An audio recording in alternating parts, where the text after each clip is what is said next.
Chapter 7 North Wall Conquered. On the following day, we set off once more. Burley was too weak to leave his sleeping bag, so I sent Shoot and Constant away together with their two porters, followed by Wish and Jungle with theirs. Before setting off myself, I sent a runner with a dispatch, reorganizing for second assault on North Wall. All fit and well, team spirit beyond praise, and the porters are excellent. That day's work was truly phenomenal. On arriving at the foot of his ice slope, Shoot wisely decided to give his porters lessons in icecraft. He first showed them how to cut steps, then let them try it for themselves. They picked it up very quickly, so quickly in fact that Shoot and Constant could hardly keep up with them as they mounted the steep slope as rapidly as they were able to climb in the rarefied atmosphere. Both said they had never seen anything like it. The porters showed no sign of tiring. They kept on and on, in spite of their full loads and the work of chipping steps in hard ice. When Wish and Jungle arrived at the ice wall, the first party were nearly out of sight. It would obviously have been foolish to ignore so satisfactory a staircase, and they abandoned the idea of tackling the rock face again. I arrived some hours later. By this time, neither party was to be seen. I called Wish on the radio. He told me what had happened. He said that all the Europeans were on the verge of exhaustion due to the pace set by the porters. They would certainly reach the South Col. He advised me to go back to base camp and follow next day with all the equipment needed at advanced base. He particularly asked me not to forget the medicinal equipment, which was likely to be of more use there than at lower base. So I went back to base camp, not sorry to have a chance to rest and spend some friendly hours with Burley. My first affection for this forthright giant had been growing ever since our first meeting. A leader should not have favorites, but I must confess that from all my companions I would have chosen Burley to share a tent with. I found him in his sleeping bag, and said that I proposed to spend the night with him. He said it was kind of me, but he really thought that Prone needed me more than he did. Prone, he said, would be left quite alone at base, and would be happier during his lonely vigil if he had the memory of one night of companionship. This was very unselfish of him, and disappointed though I was, I could not but see that my duty was with the lonely one. I found him in his sleeping bag. He also was grateful, but unselfish, saying that he would not dream of depriving Burley of my company. I told him we would not hear of such a sacrifice, and soon we were settled in for the night. Poor Prone seemed quite low, and to brighten him up I encouraged him to talk about his home. Had he a fiancée? I asked. He said no. His wife was the unsympathetic kind, and his children considered one mother quite enough. I apologized for my blunder, but said I was surprised to hear that he was married. Sir Hughley had told me he was a bachelor. Prone said that Sir Hughley was welcome to his opinion on this, as on every other subject, but his own impression was different. I said that I supposed he found family life congenial. I urged said, on the contrary, he found it unsupportable. Old typesettings are always fun. I urged him to tell me more, saying that a trouble shared was a trouble halved. The poor fellow was reluctant at first, but I overcame his shyness, and he told me his sad story. He was of poor family. His father was an unemployed oil stoker of the old-fashioned sort, with a strong pride in his craft and a horror of receiving charity. To send his son to medical college, he forced himself to swallow his pride. Prone said that the daily sight of his father swallowing his pride had been the strongest impression of his early manhood.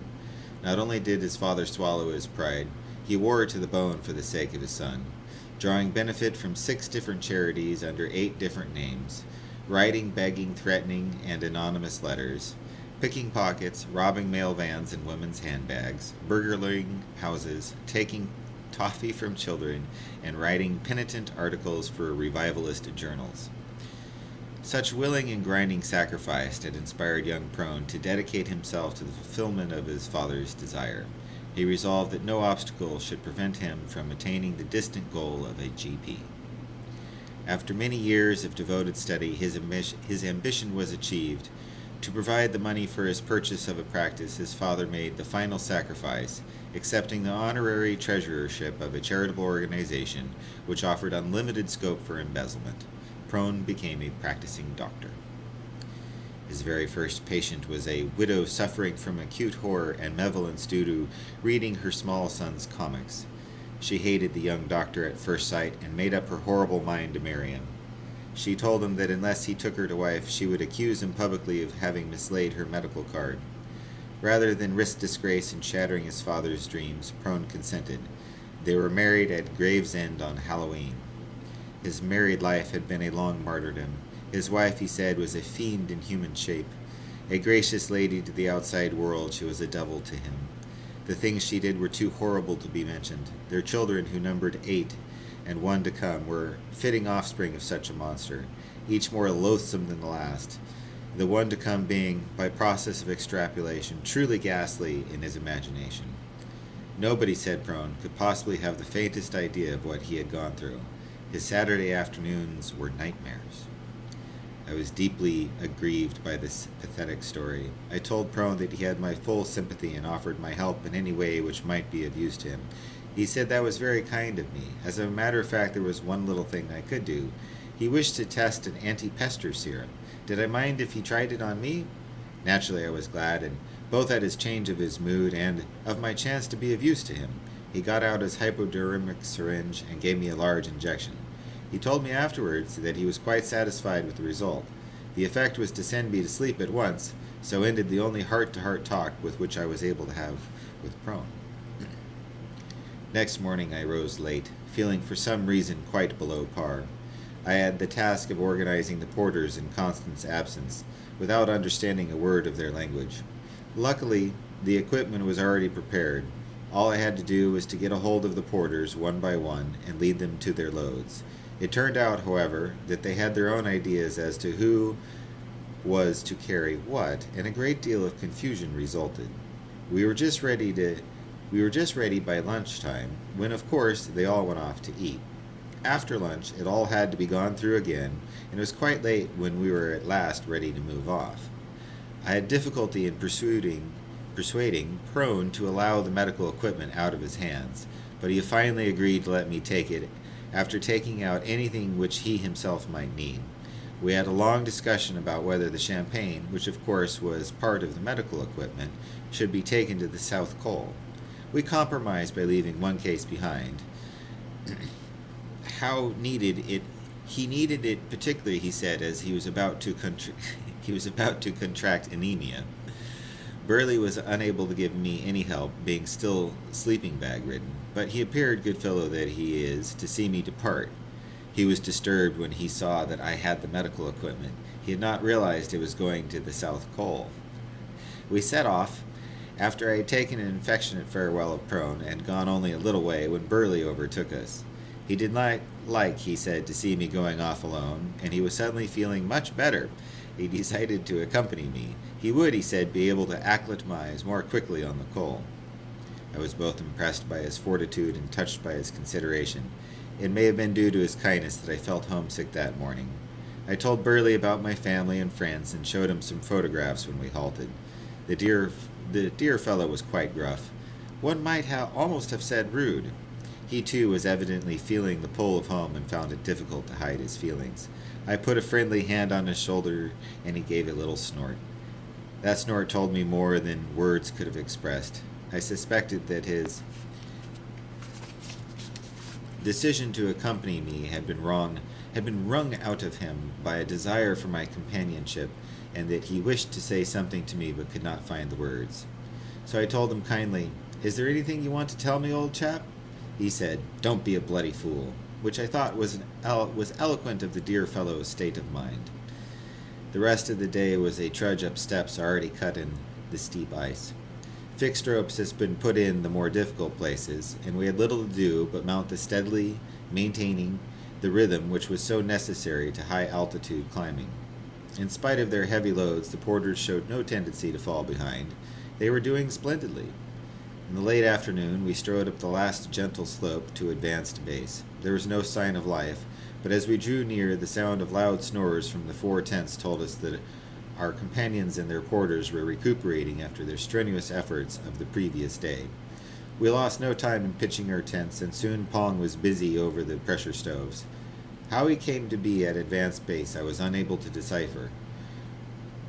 Certainly, I had no intention of bringing him with me. I wondered in one moment of ungallant suspicion whether Prone had pushed him on to the end of our procession. It would have been an un-British thing to do, but the temptation would be great, and a sick man might well be forgiven for yielding to it. I must say, in fairness to Prone, that he repudiates any such action. His theory is that Pong came along of his own initiative, being furious at the thought of losing so many victims. Be that as it may, the others, when they emerged from their tents at the cry of "Come and get it," were in turn furious when they recognized the familiar handiwork, and I am obliged to record that hard words were said. My plea of innocence was met by a countercharge of incompetence, and dinner, besides being as usual the day's worst ordeal, was also the occasion of acrimony. It was clear to me that we were not yet acclimatized, and this was confirmed by the others. They had, they said, been completely worn out by the hard pace set by the porters in their step-cutting. They advised great caution in the employment of porters for this purpose. Their brute strength and endurance was to be reckoned as one of the natural hazards of mountaineering in Yogistan. This was a serious matter. There can be no doubt that the Yogistani is a natural mountaineer. When he becomes sufficiently civilized and educated to climb mountains voluntarily, he might well be unapproachable. But so long as the initiative and organizational responsibility rest with his sahibs, his undoubted powers must be kept under control. To reach the summit of Doodle, a partnership of brawn and brain was necessary. The brawn was indispensable, but it must be subordinated to the direction of the brain. We agreed that in future the porter should be restrained from endangering the health and safety of the party. Before turning in that night, I walked out to a small prominence above the camp to survey the view. The view was breathtaking. To the left, North Doodle towered over the little camp, inhospitable and awe-inspiring. To the right, the great shoulder of Doodle itself soared above me, bleak and dreadful in the evening light. Below on the glacier base camp was a group of dots. The glacier wound away into the distance, losing itself among the chaos of snow-capped peaks and pinnacles. To the east, a wilderness of desolation extended, peak after mighty peak, as far as the eye could see. It was breathtaking. Spires and pinnacles soared skyward in profusion, taking one's breath away. Breathless, I returned to my tent, to find Burley already in his sleeping bag and occupying 3/4 of the floor space. I wriggled into the remaining quarter as best I could, grateful for being no bigger than I am. Burley and I were together at last. I hoped that we would continue the confidences of the afternoon. We lay in silence for a while, then I suggested that Burley might tell me about his fiancée. He said, "Why?" And I thought I detected a reticence. I said that talking about family and friends drew men closer together. He said since that I put it like that, he didn't mind telling me, but it was not an easy thing to talk about, and I would understand that he was not in the habit of chattering into any busybody. I said, of course, I quite understood and would value his confidence all the more on that account. He told me that he had found his fiancée one Saturday afternoon behind the sideboard in his father's dining room. She was slight and small, and had a club foot and a hare lip, and consequently a limp and a lisp. She was nearsighted and carried an ear trumpet, being too nervous to use electrical equipment to aid her deafness. She was either colorblind or had a bad memory for names. She was nor a very good-looking, but, as Burley said, one can't have everything. She had been studying the structure of the sideboard on behalf of the local antiquarian society, but had unfortunately got stuck and had been there a fortnight when Burley found her, being either too timid to call for help or too weak to make herself heard.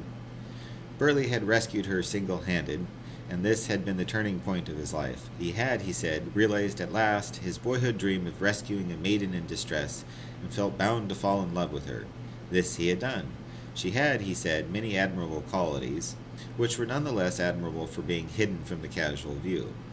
He himself was not sure what they were, which, besides giving him a sense of mystery and adventure, was proof of their delicacy. The finer qualities, said, were never the obvious ones. I said that I hardly agreed with him, and said also that I was touched by his story, which revealed a refinement which the unthinking world would not think to find in one of his physique. I was moved to confess my affection for him and to express the hope that he and his fiancée would visit me at home. His answer was a loud snore. Poor fellow, he must have been worn out. I met myself I made myself as comfortable as I could in restricted space and occupied a sleepless night meditating on many things and looking forward to tomorrow's escape from Pong. Notwithstanding my discomfort, it was one of the happiest nights I've ever spent. The expedition was going well. We were united in happy parter. The porters were splendid, and I was with my friend. What more could a man would want? I met myself. Oh, old typesettings. If you've never done letterpress typesetting, which is what this is, yeah, make a mistake like that, it ain't exactly easy to fix.